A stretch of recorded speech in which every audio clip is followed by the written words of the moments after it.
Você está viajando através de outra dimensão. Uma dimensão não só de imagens e sons, mas também da mente. Uma jornada a uma maravilhosa terra, cujas fronteiras são as da fantasia.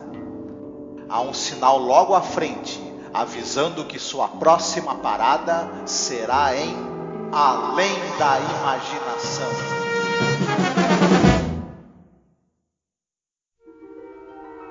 Olá, ouvinte! Seja bem-vindo novamente à Zona do Crepúsculo. Eu sou a Angélica. E eu sou o Marcos.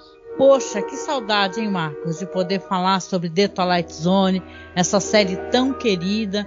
Nós falamos aí de 4 temporadas, hein? Agora é a última. Exatamente. Mais uma entrada nossa na Zona do Crepúsculo. Vai saber como vamos sair, né? Porque muita coisa acontece quando você tá, né, nessa região aí entre a realidade e a fantasia, né? É verdade. Então, nós vamos aqui poder falar sobre vários detalhes desse primeiro episódio, que é o episódio número 121 no geral da série, né? Mas o primeiro da temporada.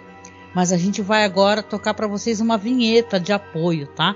Não adiante o som, fique escutando porque é muito importante pra gente. Então escuta a vinheta que a gente já volta.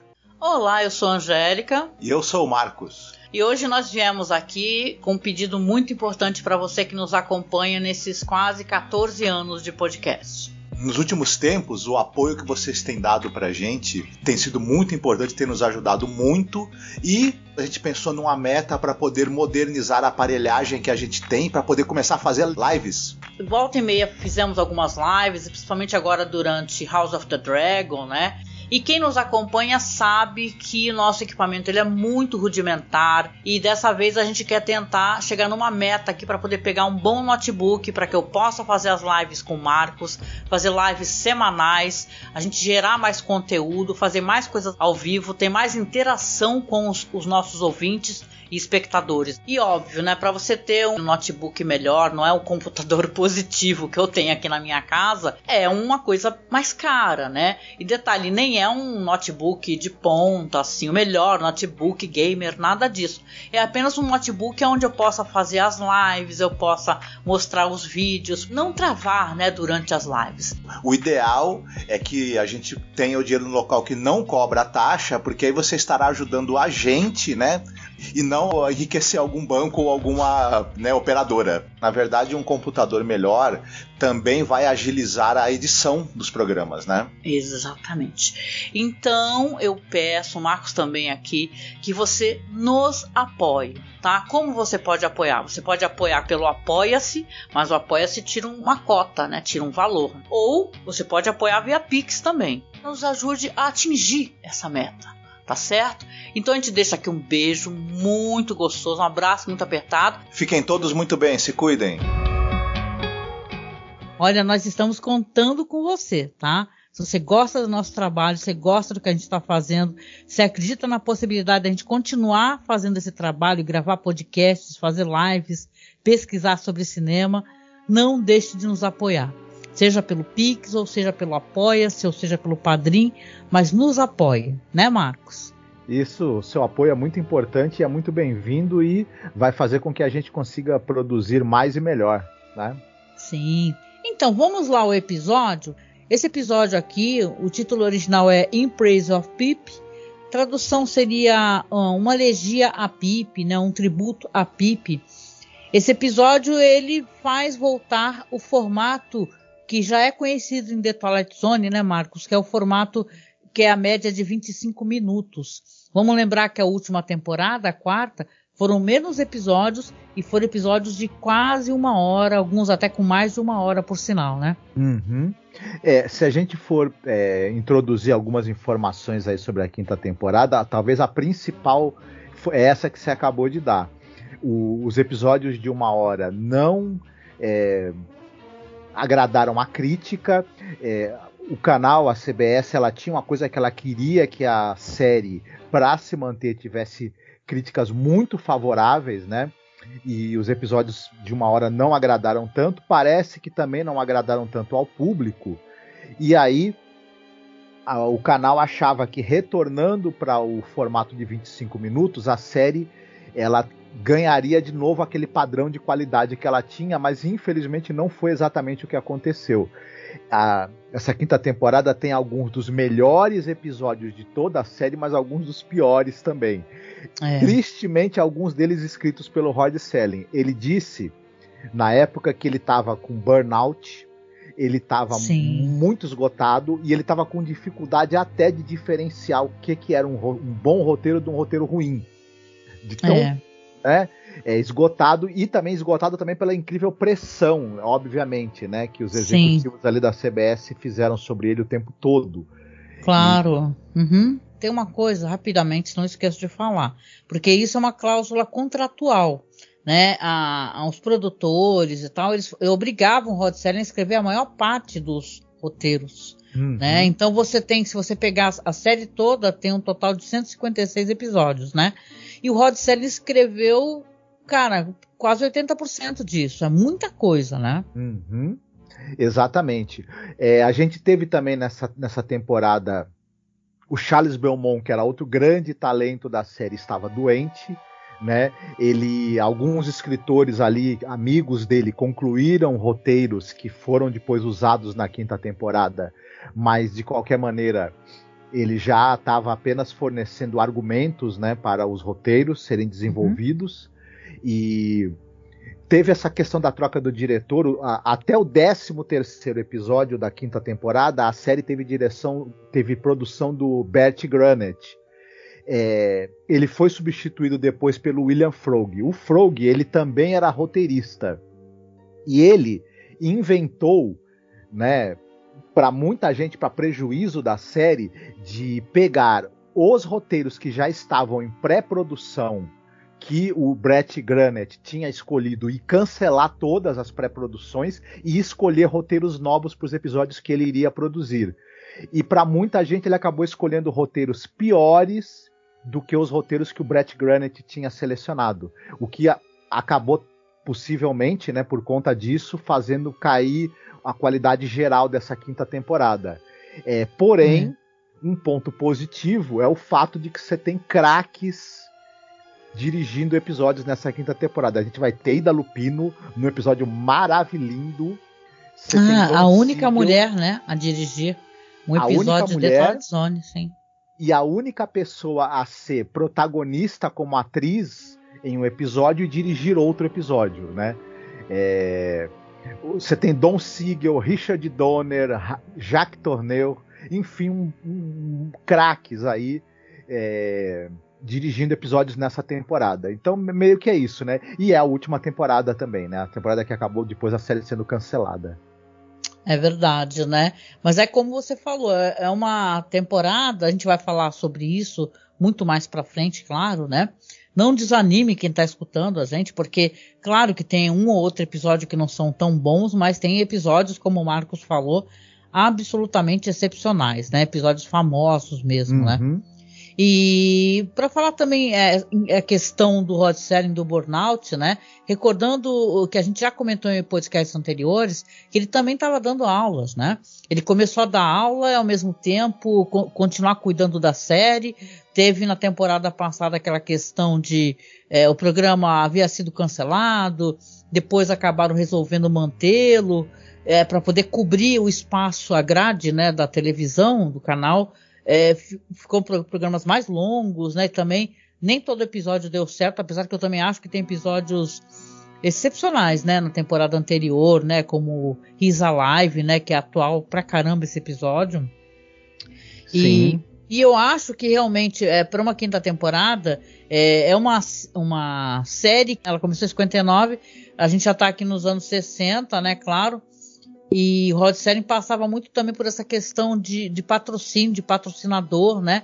Nessa temporada aqui eles estão com mais patrocínios, porque era o que estava na moda na época, né? De cigarro, né? E é que a gente não tem os cortes que tem na internet para você assistir online ou baixar, não costuma ter o Rod Serling falando sobre os produtos, mas no original tinha, né? Porque ele tinha, você sempre viu o Rod Serling com cigarro na mão, por exemplo, né? Claro que ele era fumante, mas ele também fazia propaganda e essas empresas que patrocinavam o programa. Então, nessa temporada especificamente, Rod Serling já não está mais sendo obrigado a fazer a propaganda da marca de cigarro, né? E tal. Então você vê que as coisas foram se alterando, né? Mas não porque estava se tornando uma coisa ruim, sabidamente ruim, e sim porque não achavam necessário, né, fazer a propaganda, né? Mas o Rod Serling estava sob muita pressão, concordo contigo. Uhum. Então, como eu tinha comentado, esse episódio aqui, o tributo, né, o Elegia a Pip, né, é um episódio incrível, ele é tristíssimo, tá, gente? Mas ele tem um dos que o Rod Serling considerava, né, e não era uma desfeita aos outros grandes atores que estavam em The Twilight Zone, mas um dos favoritos que todo mundo comentava era o Jack Klugman, que também é um dos nossos atores favoritos, né, Marcos? Ele tá em grandes episódios da série, lindíssimos, né? Ele tem uma atuação que ele eleva, né, os papéis dos quais ele participa. O Klugman, especificamente em Além da Imaginação, ele fez vários personagens, homens assim, perturbados, né? Pessoas vivendo situações dramáticas e muito perturbado não é exatamente a palavra, pessoas em conflito, né? E o que gerou grandes atuações dele na série. A gente vê o personagem dele impressionante que ele faz, por exemplo, naquele episódio da temporada anterior, o Navio da Morte, né? The Death Ship, por exemplo. Né? A peça de For Trumpet, né? Também outro episódio magnífico. Enfim, ele é um grande ator. O pessoal, nós já citamos em outras oportunidades que ele está em 12 Homens e uma Sentença, por exemplo, né? Ele está naquele episódio Game of Pool, né? Que é o cara que quer ser o maior jogador de sinuca, né? Que desafia a pessoa que já faleceu, né? Interessante. Sim. E ele, como a gente já citou, ele era daquela série do Dr. Quincy, que era aquele legista que, além de identificar a causa-morte das vítimas, para a tristeza dos assassinos, às vezes também identificava o próprio assassino, né? E levava ele para cadeia. Então, série que fez muito sucesso aí nos anos 70 e início dos anos 80, né? Claro. A gente vai falar um pouco mais sobre o restante do elenco, né? Mas acho que é importante a gente mencionar que a gente tem novamente aqui um ator mirim que ele é muito famoso em The Twilight Zone porque ele é de alguns episódios assim muito sombrios, né? Que é o Bill Mumy. Ele fez aquele It's a Good Life, né? Que é o menino que some com as pessoas, né? Quando discorda dele, quando não, né? Ou tá pensando alguma coisa ruim dele. E também tem aquele Long Distance Call, que é um menininho que acaba se comunicando com a avó, que falece, né? Então esse ator, ele aliás, ele tem algumas coisas que ele comenta sobre o Jack Klugman e tal, em algumas entrevistas que são muito bonitas, né? Mas aqui eu acho que ele ele tem uma atuação muito boa, né? O menino, porque ele tá perfeitamente integrado às sequências com o Jack Klugman, que faz o pai dele, né? Ele faz a versão jovem do filho, né? Do Pip. Então ele tá muito bem, né? Tanto o Jack Klugman quanto o Bill Mumy é realmente sabe, é um inacreditável como os dois se deram muito bem e passam uma química muito boa, né? O amor que esse pai tem pelo filho, né? Que o Jack Klugman demonstra pelo personagem que o Bill Mumy, o menino, né, que o Bill Mumy interpreta, é muito palpável. E como você falou, a interação entre os dois é muito boa. Tanto a gente vê a alegria, a felicidade que o Bill Mumy transmite por estar reencontrando o pai, quanto depois a contrariedade dele, né, em ter que deixar o pai, né, também, num momento mais pra frente do episódio. E o Bill Mumy, que o pessoal vai lembrar que é o Will Robinson do Perdidos no Espaço e o Lenier da série Babylon 5, né? Todo mundo vai lembrar dele nesses dois papéis, mas ele também aprontou poucas e boas em Além da Imaginação. Né? Sim, sim. Pois você comentou, e sim, o roteiro é do Rod Serling, né? Mas é importante mencionar que é uma espécie de reaproveitamento de um roteiro anterior dele, né? Porque ele tinha uma série que passava... O nome da série era o nome do local onde era gravado, né? Isso acontece muito nas séries americanas, principalmente essas séries antigas, né? Séries dos anos 40 aos anos 50. E o nome dessa série onde passou pela primeira vez esse roteiro assim, né? Essa história, né? Que o Rod Serling escreveu e também se baseou, era Craft Television Theatre, né? Então, ele já tinha escrito um roteiro que realmente ele sempre gostou de fazer uma crítica social, né? A questão da guerra está envolvida, mas são 3 histórias diferentes, né? Aqui ele pega uma das histórias e utiliza para poder fazer esse roteiro em The Twilight Zone, né? E então você vê que, caramba, né? É muito sentimental, é muito tocante, é muito bonito. E é uma maneira onde o Rod Serling, ele amplifica, vamos colocar assim, as questões que ele quer abordar nesse episódio do Kraft Television Feature chamado Next of Kin, né, que passou em 53, né, na televisão. E apesar, é engraçado a gente falar sobre isso, né, que parece uma coisa que diminua de alguma maneira o Rod Serling por ele utilizar um roteiro que ele já escreveu, né, para poder se aprofundar em uma história especificamente, mas na verdade eu acho que ele vai muito bem.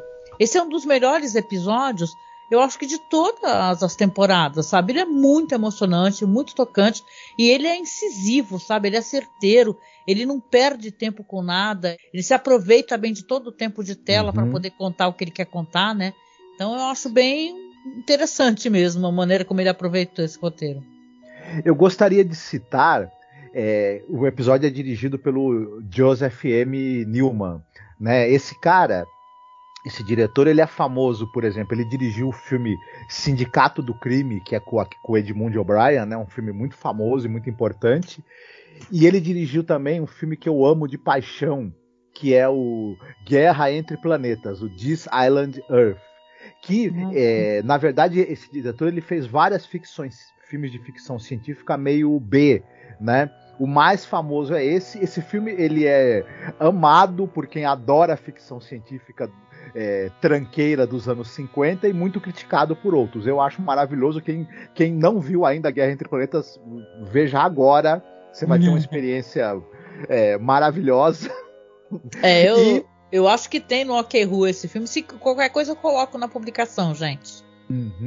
Ele dirigiu também vários episódios do Alfred Hitchcock Hour, dirigiu filmes também mais com a temática meio noir, filmes menos conhecidos, né? Mas dentro desse universo da temática noir, e ele dirigiu 4 episódios da última temporada, inclusive o último episódio dessa 5ª temporada, também é a direção dele. E aqui, não querendo entrar muito em detalhes, mas eu acho que ele tá muitíssimo bem, esse diretor, e eu vou falar mais com calma sobre isso, depois que a gente fizer a sinopse e tudo, né? Não, concordo demais contigo, até porque a direção de fotografia volta para as mãos de uma das pessoas mais inacreditáveis, assim, que com certeza faz The Twilight Zone ser o que é, né? Que é o George T. Clemens, né? A gente tem também o personagem do Jack Klugman, ele mora num quarto, né, alugado, e a senhoria da casa, ela é vivida, que é uma personagem importante também no episódio, ela é vivida por uma atriz chamada Connie Gilchrist, se a gente for também fazer esse destaque do elenco. E ela ficou famosa, essa atriz, ela tá no filme Órfãos da Tempestade do Frank Capra, mas ela também ficou ela é uma atriz de muitas participações na televisão, mas ela ficou conhecida porque é o seguinte: em 54, aquele diretor, o Byron Haskin, fez um filme que era o Pirata de Portobello, que era um filme que mostrava as aventuras do pirata Long John Silver, né? E ela faz um papel de protagonismo ali, ela é uma moça ali da tripulação e tudo mais, né? E depois, esse filme fez tanto sucesso que no ano seguinte eles resolveram fazer uma série de TV. Olha. Do mesmo personagem, do pirata Long John Silver, né? Com o mesmo ator que fazia o pirata no filme, né? De 54, e com ela também fazendo o mesmo personagem. Então ela, né? Ficou muito conhecida também por conta da participação dela nessa série das aventuras do pirata Long John Silver, que é o pirata lá da Ilha do Tesouro, né? Enfim. É verdade. Essas coisas. Não, ela realmente chama muita atenção. Eu ia mencionar ela também com toda certeza. E episódio também, até pra gente poder começar a falar da sinopse, pra poder comentar, ele tem uma coisa muito legal. Eu gosto, eu sei que você também gosta, que ele tem um clima no ar, né? Essa coisa da cidade, né, e tal, a maneira como ele é filmado, né? Esses diálogos rápidos, né? E a música também, ela traz esse sentimento, essa sensação de você estar assistindo uma coisa assim no ar, né? A música diz aqui que a música é do René Garrigues, que eu não o conheço, tá? Que é o cara que é o compositor, e o Lud Gusclin, que é o regente. Então você tem aqui uma música maravilhosa, ela é incrível, não tem como tocar, principalmente no YouTube, né? Porque o YouTube ele acaba derrubando por causa de música, mas eu acho que vale a pena você pegar, porque tem muito no YouTube, né? Trilha sonora da 5ª temporada de Twilight Zone, porque tem alguns vídeos, principalmente os mais antigos, que o pessoal fez o upload e ficaram ali disponíveis. Então tem muito o sentimento que ele evoca de tristeza, de solidão. A música ela nos encaminha para esses sentimentos todos. Aí é muito bonito. Nem todos os episódios de Twilight Zone você tem música composta especificamente para o episódio. Alguns eles reciclam temas que vão aparecendo ao longo de vários episódios da série. Esse episódio especificamente ele foi feito com muito cuidado, muito esmero. Então, como você citou, né, o René Garrigues, que ele acabou fazendo uma trilha específica e muito evocativa, né, para esse episódio. Como você mesma já entregou para o público, a gente gostou demais, um episódio absolutamente impecável, um dos melhores da série, redondo, né? E também por conta da trilha sonora, né? Pois nesse começo de temporada aqui eu quero sugerir que você faça a primeira sinopse, pode ser? Certo. O episódio trata de um personagem que é o Max Phillips. Esse cara, ele é um sujeito que é uma espécie de associado a um bookmaker de apostas, né? Ele fica convencendo as pessoas a apostarem em cavalos que não vão ganhar, que são furadas, para que a pessoa perca dinheiro e o cara lá, o bookmaker, fique com a grana para ele, né? E ele também é um cara que ele é um escritor frustrado, né, um escritor falido e tem problema com bebida. Ocorre que o filho dele, o Pip, está lutando na guerra do Vietnã e ele é ferido por estilhaços de bomba e ele está ali entre a vida e a morte. E é mais ou menos em torno disso que o episódio trata, né? Em um determinado momento, o nosso personagem aí, o Max, ele acaba enganando um jovem para que o jovem aposte um dinheiro da firma numa furada, né, numa corrida furada, e ele perde o dinheiro e tem com risco de ir para a cadeia. Só que o Max, no momento em que ele sabe que o filho dele está entre a vida e a morte, e ele vê esse garoto aí pouco mais velho do que o filho dele, por causa dele, nesse problema, ele resolve tomar uma decisão que vai alterar os rumos dessa história toda. E que decisão é essa nós vamos ver em breve. Olha, muito bom. Poxa, já começa o episódio, né? Você está falando aí, mostra realmente as imagens do jovem, né, sendo carregado, ferido, e os médicos estavam falando assim, olha, não tem como a gente cuidar dele aqui, não tem muita chance dele sobreviver. E a gente tem até uma surpresa, né? Porque parece que é tudo um sonho, né? Porque o pai, ele acorda desesperado e gritando não, não, não, né? Como se ele estivesse assistindo aquela cena do filho sendo desenganado pelos médicos ali, tão distante dele, né? E você fala assim dessa questão dele ser um bookmaker charlatão, né? Ele não é apenas um bookmaker, ele, como você falou, ele meio que engana as pessoas, né? E ele leva as pessoas a jogarem mais, né? Uma coisa meio... E ele é uma pessoa que ele mesmo diz que tem uma personalidade muito problemática, problemas com alcoolismo, que ele, apesar desse apreço, dessa preocupação com o filho que está distante, está lutando na guerra do Vietnã, ele se sente assim que foi um pai ausente, né, e tudo, né? Então tem toda aquela carga de culpa, né? Você vê o Jack Klugman, ele passa toda essa emoção, né? Desse momento onde você vê que parece que ele está sempre enfadado, né? Que ele não tá vivendo a vida dele com muita plenitude. Ele fala para a mulher, que é a dona ali daqueles cômodos que ele deve alugar dela, né, presumo, né, que ela fala, nossa, como esse quarto fede, tá sujo, né, e você vê que ele fala assim que, poxa, recebemos alguma carta, né, e ela tá ciente da dor dele, né, naquele momento ele não é mais aquele cara que tá fumando, né, cheio de tristeza, dando claramente a entender quando ela olha pra garrafa de álcool, né, fala, ó, Você tá bebendo novamente, isso não é bom para ti, né? E você vê que quando chega um menino desesperado, que se chama George, que é um menino da mesma idade do filho dele, né? Que tá na guerra, né? Praticamente, pelo que eu entendi. E ele fala, poxa, você me enganou. Esse dinheiro que eu coloquei aqui era um dinheiro que era da empresa que eu trabalho. Eu vou ser preso, né? Aí ele fala assim, olha, você tem que tomar cuidado de quem você escuta os conselhos, né? Que você realmente não tem que fazer agora, né? E tal. Só que não mostra pra gente, mas na próxima cena, né, Marcos? Dá a entender que ele realmente devolveu o dinheiro, né, pro cara. Ele não entregou pro chefe dele, né? E vai sofrer as consequências. Isso, exatamente. E no momento em que ele tá ali na sala, né, onde o bookmaker tá lá contando o dinheiro que ele conseguiu, né, com as apostas furadas que tanto o Max, que é o personagem de Jack Klugman, quanto outros caras que devem trabalhar para ele, induzem as pessoas a fazer para as pessoas perderem o dinheiro. Né? E só que aí ele tá lá na sala e ele recebe, né, uma ligação da governanta avisando que chegou o telegrama que ele estava esperando, né, do exército, com notícias do filho dele. E as notícias são essas que a gente já tinha falado. Ele foi ferido e ele está entre a vida e a morte, né? Muito possivelmente vai morrer.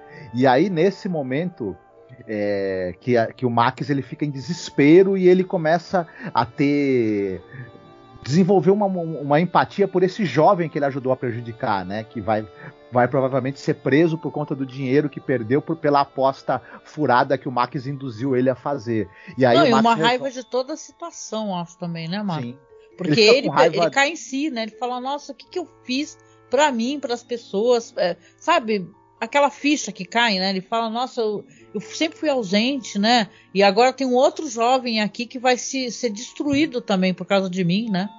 Ele achava que ia dar tempo dele melhorar como pessoa quando o filho dele voltasse. Enfim, ele mesmo fala, né?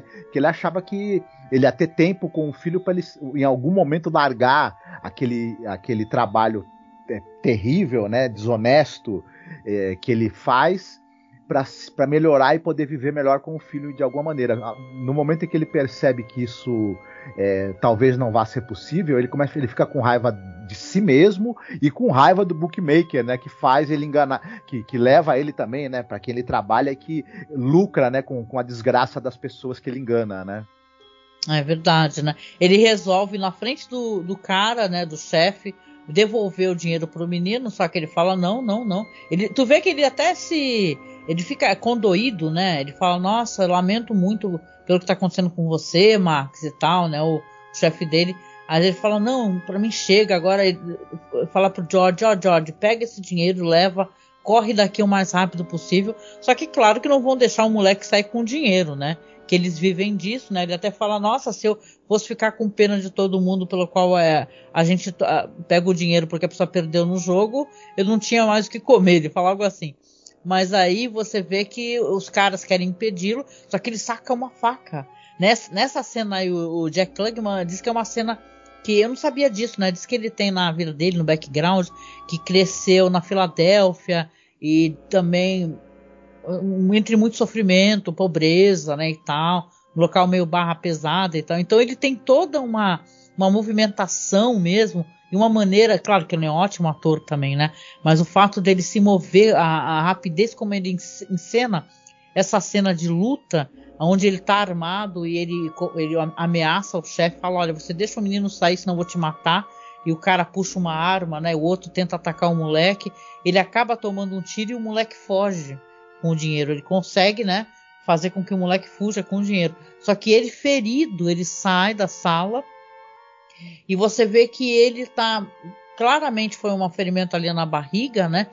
E ele ele desce as escadas, sai do local e vai parar na frente de um parque de diversões que ele já tá vazio, fechado, todo escuro. E começa ali a fazer uma oração, né? Fazer um pedido de uma barganha com Deus, né?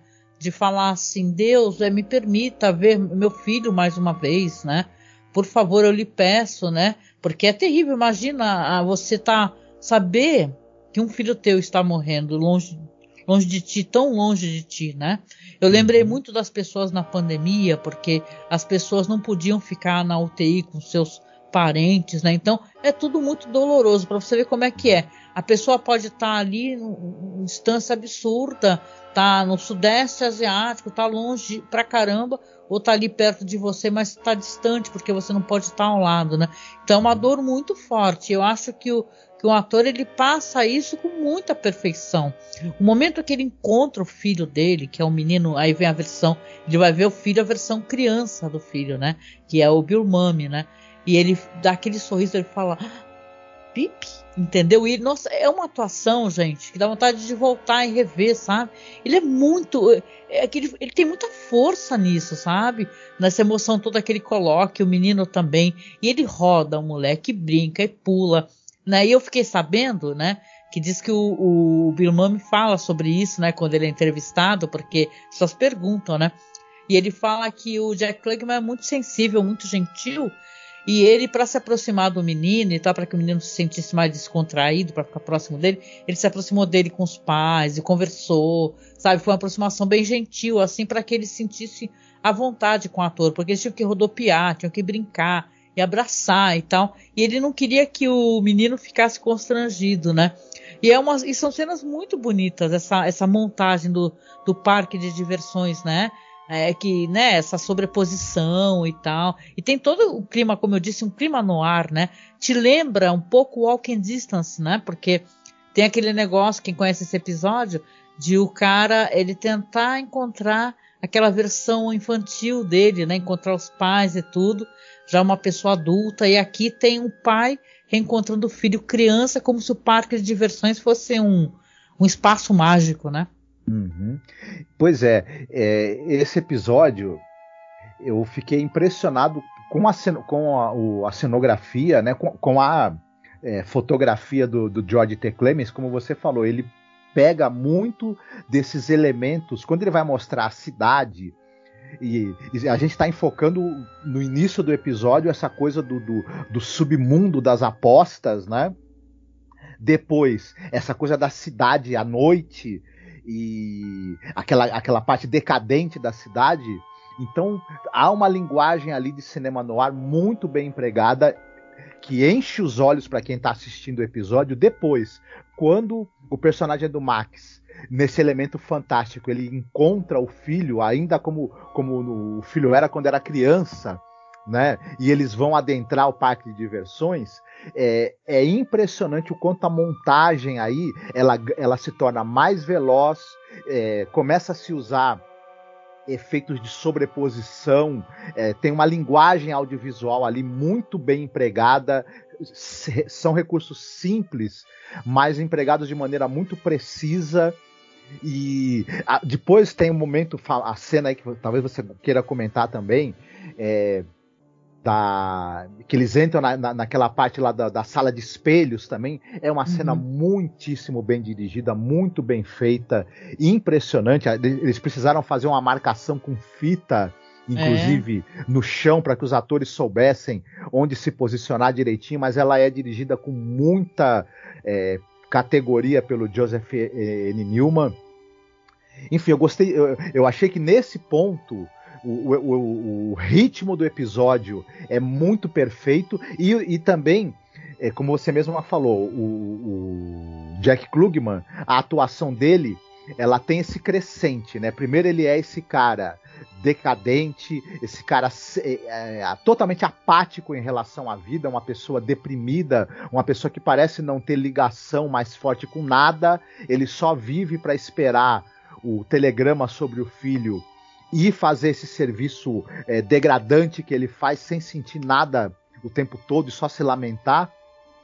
Depois, quando ele tem esse momento em que ele fica sabendo que o filho está entre a vida e a morte, o desespero dele e a tristeza dele são palpáveis, a alegria esfuziante que o ator demonstra quando ele encontra o filho, né? De maneira mágica, claro, ele encontra o filho ainda criança, né?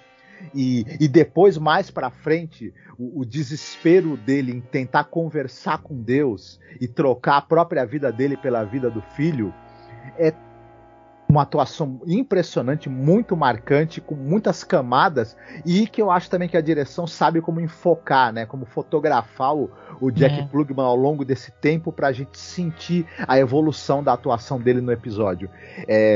Eu só vou me rasgar em elogios aqui, porque tá tudo com o ritmo marcado pela trilha sonora, que ela essa trilha meio jazzística, mas que ela sabe ser mais pesada na hora dos momentos mais emocionantes. Ela sabe também ser mais doce quando tem os momentos dele com o filho, com o Pip, né? Uma trilha também muito bem colocada. Enfim, é difícil saber onde começar e onde terminar de elogiar esse episódio. Nossa, é tudo muito bem construído, né? Eu acho que realmente o episódio ele não perde um minuto, assim, não tem um minuto a mais ou a menos, né? Ele tá na medida, ele coloca toda a situação, tudo é muito bem explicado para o espectador, você entende quem é esse personagem, a dor pelo qual ele tá passando, você se identifica com ele, né? Quando o menino ele entra na casa de espelhos, que é o que sinaliza o fim do tempo dos dois juntos, né? E ele fala pro pai, eu preciso ir, pai, eu preciso ir. Ele entende o que está acontecendo com o filho, ele pede perdão e fala sobre tudo, fala, olha, mesmo que no momento que eu estava bêbado, desesperado, fazendo o que não devia, em nenhum momento eu deixei de te amar, né? E quando o menino se vai, ele realmente faz novamente uma barganha com Deus, ele fala, Deus, por favor, né, leva esse corpo, né, é tão triste essa carcaça, né, ele fala essa carcaça é carcomida, né, envelhecida e desgastada, e deixa que o Pip fique, que traga o Pip para mim e tal, e ele cai, né, e voam, né, é uma cena tão triste, os papéis voam, né, e ele cai no chão, né, depois você já vai ter um insert de tempo, você vê que já é claro, um dia ensolarado, uma tarde ensolarada, e você vê um jovem, né, que é um jovem que está com uma roupa do exército, né, que você entende que é o Pip, está com uma bengala, ele está chegando ao parque, ao mesmo parque de diversões, na companhia da senhora Finney, que é justamente a senhoria do finado pai dele, né, e ela conversando e tal, e falando com ele, você está melhorando, né, então, você vê que claramente ele já está melhorando, né,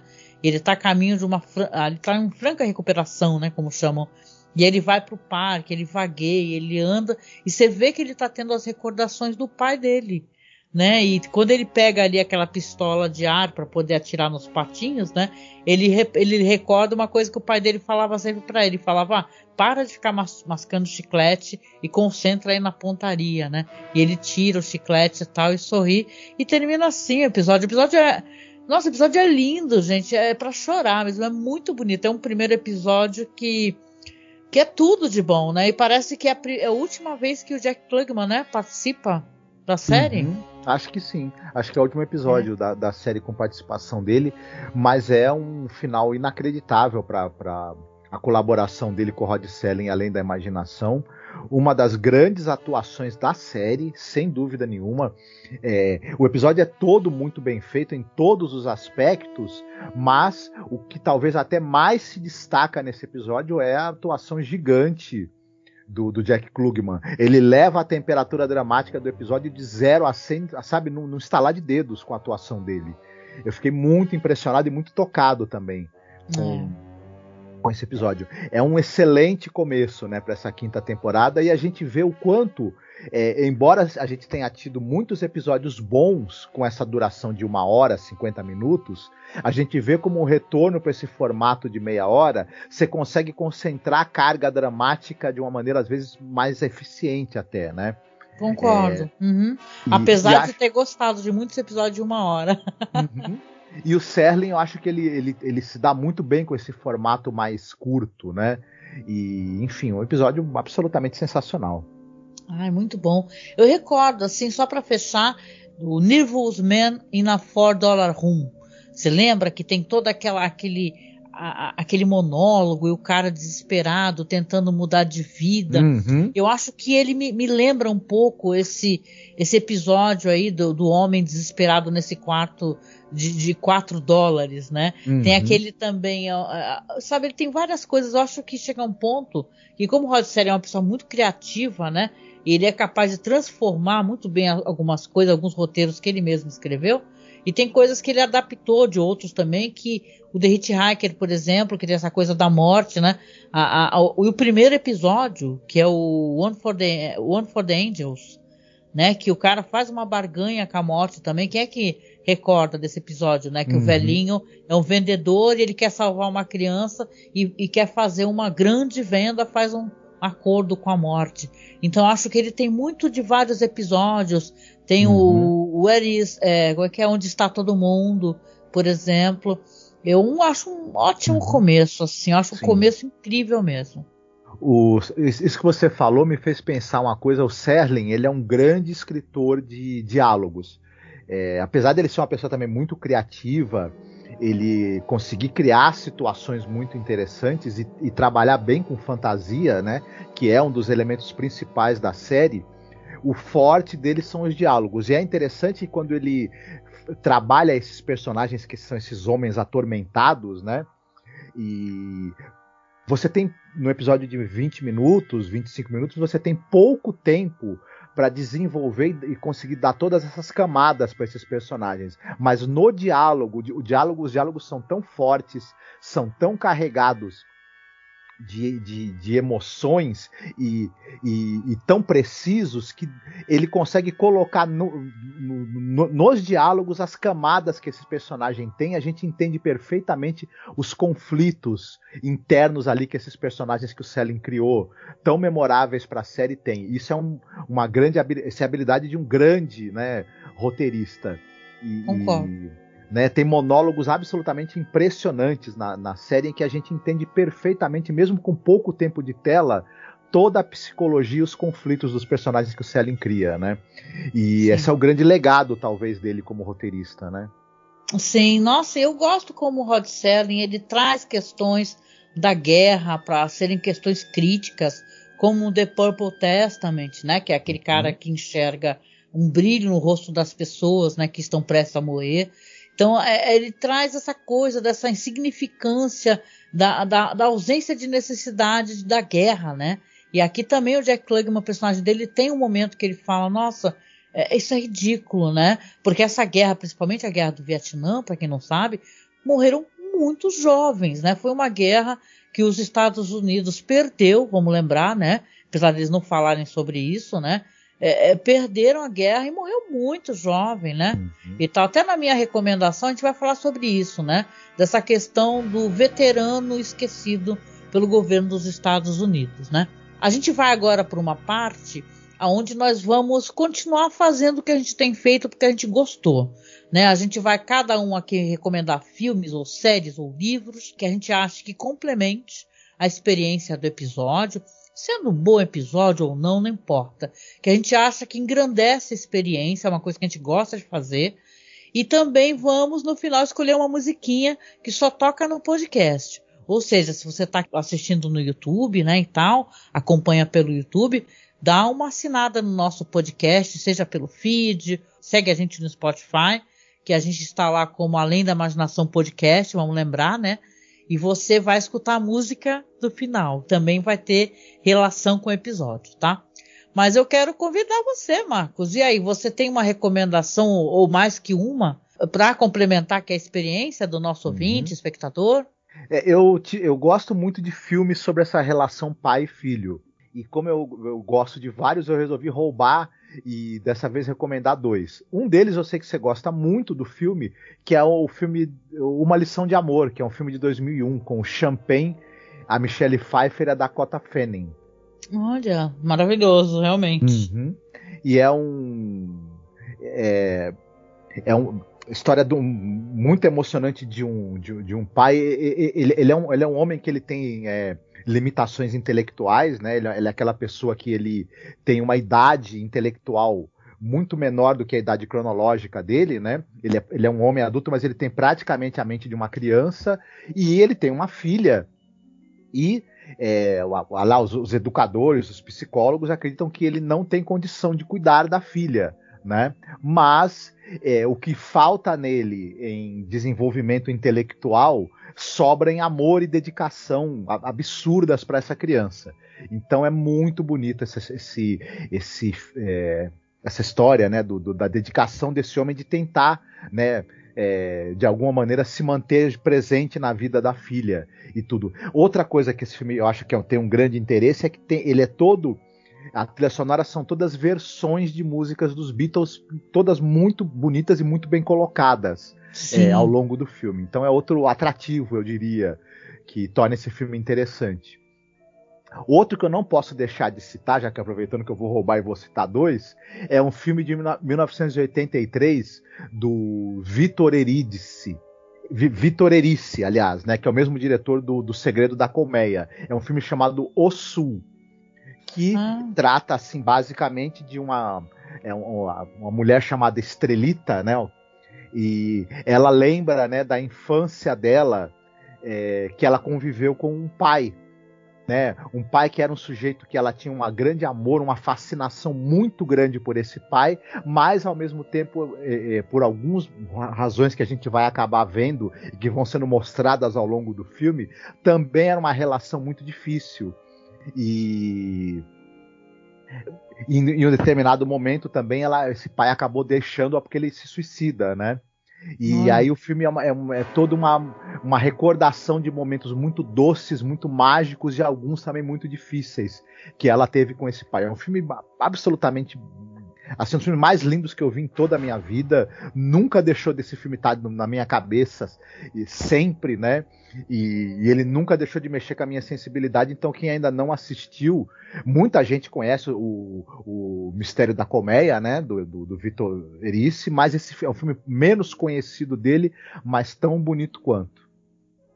Ai, que legal, foi bem, né, diversa a sua recomendação, né?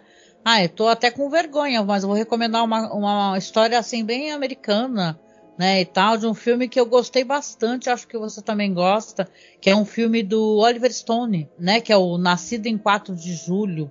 É um filme de 89, tem o Tom Cruise, a Keira Sedgwick, tem um elenco enorme, tem o William Dafoe, né, que é justamente a história de um cara, um jovem, né, que ele vai para a guerra, né, justamente essa guerra, que é a guerra do Vietnã. Ele acaba ficando paraplégico, né, e claro, o governo dos Estados Unidos trata muito mal os veteranos de guerra, né, porque ele passa muitas necessidades e os homens voltam também absolutamente destruídos mentalmente, eles não têm um suporte psicológico, né? Então é um filme extremamente antibélico, né? Um filme muito importante, né? E eu acho assim, eu sempre menciono isso, que para mim o Tom Cruise ele já tinha que ter recebido o Oscar, sabe? Porque ele tem grandes atuações e especificamente esse filme que ele recebeu indicação e não ganhou o Oscar, né, chega a ser doloroso, né, porque é uma grande atuação, né, claro, ele é muito conhecido pelos filmes de ação, né, e tal, os filmes de, né, onde ele é um cara muito ativo, né, sobe, desce, dispensa os dublês, etc, mas esse filme aqui do Oliver Stone, que já é um diretor que realmente, ele gosta de tocar na ferida, né, é um filme que tem toda uma questão de montagem, né, nossa, ele é muito bom o filme, né, não vou contar muitos detalhes, porque caso as pessoas não conheçam, né, ele critica de tudo, né, ele critica essa coisa do American Way of Life, né, o famoso American Way of Life, a guerra em si, né, e ele vale a pena, gente, se vocês não conseguirem acessar, eu vou deixar no site, porque eu descobri que o YouTube, ele tá deletando links, viu, ele tá começando a remover os links da descrição das publicações. Então, eu vou fazer assim, tudo que eu comentar, que o Marcos comentar, eu vou deixar no site, tá? Agora, gente, deixa eu avisar rapidinho, Marcos. Agora nós temos as publicações em mais um site. Eu fiz um site específico só para The Twilight Zone. Para quem gosta de acompanhar a série, quer rever, ir atrás do material, como a gente tem o grupo lá no Facebook, né? Que é o Fãs de Além da Imaginação. Agora a gente tem um site, tá? Que é tudo sem acento, sem cedilha, tudo junto, vocês sabem, né? É Além da Imaginação podcast.wordpress.com. Vou deixar linkado aqui também. Você pode acessar e o site está tão bonito, gente. Né? Eu arrumei com tanto carinho que eu faço questão que você vá lá visitar. Viu? Mas é isso. Essa é a minha recomendação de filme. E a gente sempre encerra com música, né, Marcos? Exatamente. O que você trouxe para nós hoje? Pois é, hoje eu vou escolher para vocês uma música que eu acho muito emocionante, de um cantor já falecido, né? Que é uma música chamada Cats in the Cradle, né? O Harry Chapin, ele faz essa música que ela fala sobre a brevidade da vida, né? E o fato da gente não aproveitar os momentos juntos, né? Porque conta justamente a história de um homem que trabalha muito, que ele não tem tempo de ficar com o filho, que o filho pede para brincar com o pai, né? E depois a história se inverte, porque ele vai ser um jovem que vai estar focado também na própria realidade dele, e depois um pai também. E quando o pai pede a atenção desse filho, o filho não tem tempo mais para o pai. E, cara, é tudo muito triste, mas é muito bonito. E eu acho que tem muito a ver com o episódio, porque ele lamenta profundamente aqui o nosso personagem, né? Cada segundo da vida dele que ele não pôde dedicar ao filho dele, né? E agora o filho dele tá morrendo distante dele, né? Então é um primeiro episódio muito triste, né? Que a gente tá comentando aqui com vocês. Só que eu acho que ao mesmo tempo The Twilight Zone, não sei se você concorda, Marcos, essa série ela trabalha muito bem com drama. Né? A gente até critica alguns episódios de comédia, que eu acho que The Twilight Zone serve muito melhor ao drama, sabe? A crítica social, a angústia, né? A reflexão, né? Eu acho que esse é um primeiro episódio glorioso, né? Para quem não conhece a série, assim, eu recomendaria para ser um primeiro episódio para a pessoa assistir também, que a pessoa vai chorar, com certeza. Certamente, é um episódio excepcional e, como a gente já tinha comentado, né, tá entre os melhores da série, assim, um episódio impecável. There is a fifth dimension. Beyond that which is known to man.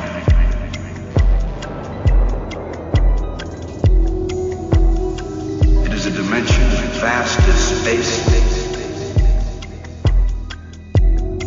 As timeless as infinity.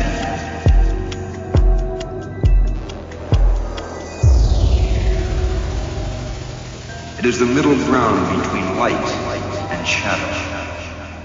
E aí, vamos chegando então para os finalmente aqui do nosso podcast. Vocês sabem, né? A gente sempre lança 2 podcasts por semana. Agora as datas de lançamento vão ser toda segunda e toda sexta. Tá? Então você assina o feed, vai lá no Spotify, vai no site, aí você se inscreve aqui no YouTube. Nós estamos com essa campanha para poder tentar fazer mais lives, mas a gente vai começar a fazer lives, então vai acompanhando a gente. Esse podcast está sendo gravado um pouquinho antes, então você já vai estar com certeza ciente que a gente está publicando as nossas lives, falando do que está sendo lançado, tentando ter uma proximidade maior com você. Então você, por favor, tente nos apoiar, tá? Para que a gente possa arrumar esse notebook, esse bendito notebook, que eu não sei se vocês sabem, nossa, demora horas para renderizar um vídeo para o YouTube no meu computador, ele é muito ruim, sabe? É tudo muito fraquinho aqui, então a gente tem quase 14 anos de podcast, mas faz das tripas coração para poder tentar manter o nosso trabalho vivo, colocar a nossa pesquisa de cinema no ar. Então, se você puder, por favor, tá? Acesse o link do Apoia-se, lê o texto, escrevi um texto explicando. Ou então você também pode fazer um Pix pra gente, porque a gente tá com Pix, né? Que é apoiomasmorra@gmail.com, que também vai para uma conta que a gente deixou ali específica só para tentar deixar para o site, para as coisas do site, apoio para microfone, tá? Então, no que você puder ajudar, a gente agradece, né, Marcos? Exatamente, o seu apoio é muito importante e, como a gente já tinha falado, vai ajudar a gente a produzir mais e melhor conteúdo por aqui, né? Exatamente. E é isso, né, Marcos? A gente vem se despedindo, deixando uma música linda para quem vai escutar lá no feed do podcast. E para quem tá aqui no YouTube, que tá acabando agorinha, né, que nem um meme lá, a gente deixa um beijo, um abraço e a gente se encontra no próximo podcast de Twilight Zone. Fiquem todos muito bem, se cuidem e não percam a chance de dizer aos filhos de vocês o quanto vocês os amam. E de demonstrar também. Sim, sim. Todo dia, gente, é um dia que a gente pode espalhar amor, né? Chega do ódio que tanto espalharam por aí, né? Vamos espalhar carinho, afeto, né? Para as pessoas se sentirem protegidas e abrigadas, né? Na nossa presença. Um beijo, até mais, gente. Fiquem bem. Tchau, tchau.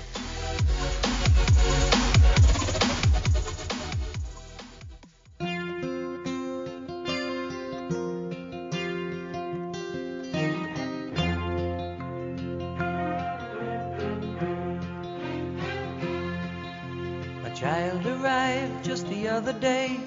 He came to the world in the usual way, but there were planes to catch and bills to pay.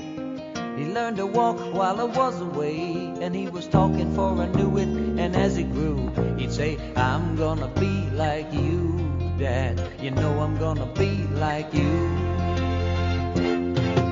And the cat's in the cradle and the silver spoon, little boy blue and the man on the moon. When you're coming home, Dad, I don't know when, but we'll get together then. You know we'll have a good time then.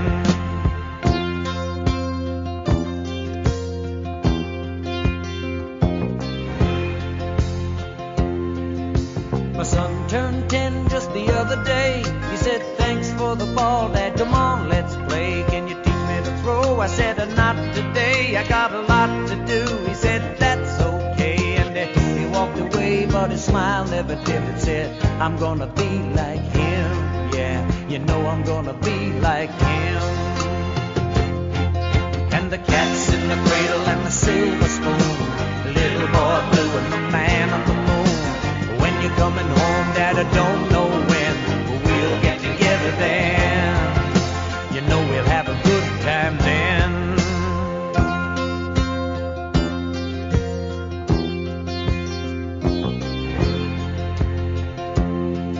Well, he came from college just the other day, so much like a man I just had to say, son, I'm proud of you, can you sit for a while? He shook his head and he said with a smile, what I'd really like, Dad, is to borrow the car keys.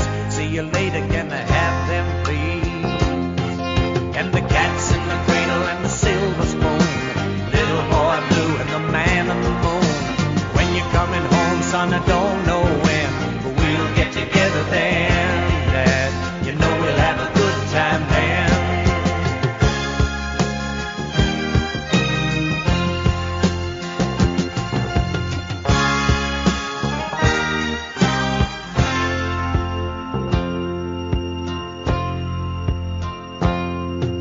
I've long since retired, my son's moved away. I called him up just the other day.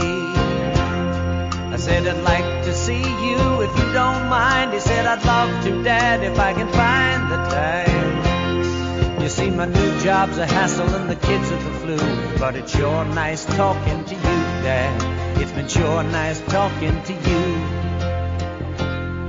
And as I hung up the phone, it occurred to me, he'd grown up just like me. My boy was just like me. And the cat's in the cradle and the silver spoon, little boy blue and the man